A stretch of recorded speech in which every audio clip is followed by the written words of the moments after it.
All right, I want you to take a look at what happened in the corner of Wall and Broad today. Look at this big run-up. I don't like it. Here's why. It's built on stimulus via central banks.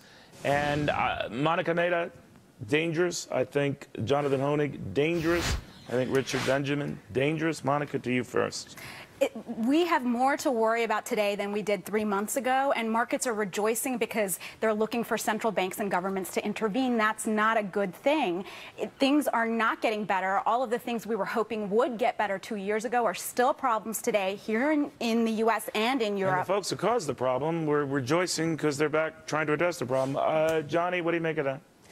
Well, Neil, I agree. What's dangerous is making an all or none decision. When you see the market up, 200-plus points, I think you're tempted to kind of, get back in with both feet. I think the fact of the matter is that stocks were tremendously oversold. Just look last week, 18 of 21 economic indicators came in below expectations. The Dow went essentially a month without even 2 up days. So I think we're seeing a little bit of respite. People coming in saying names like Intel, your previous guest, Microsoft, Walmart, look attractive. They're good hedges against inflation, and I wouldn't sell this market short. Professor, what I worry about is we build this on a head of steam.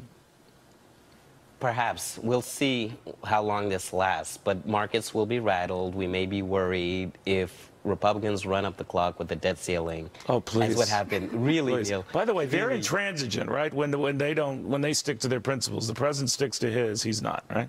No, if they do this debt ceiling thing and markets get rattled, that'll be the real problem. Well, it's what leads us to the precipice that has rattles markets. It's not the precipice. It's what leads us to it. Isn't that the case? It's absolutely the case. And I think what you're finding is that all of the stimulus, trillions of dollars, is moving the markets up, but it's not doing anything for the economy, and jobs are still not to be found. Jonathan Hoenig, real quickly, would you buy in this market when the world is ending as we know it?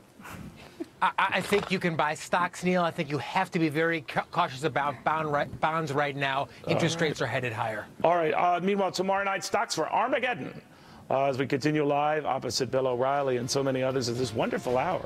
It's a fun time. See you again tomorrow.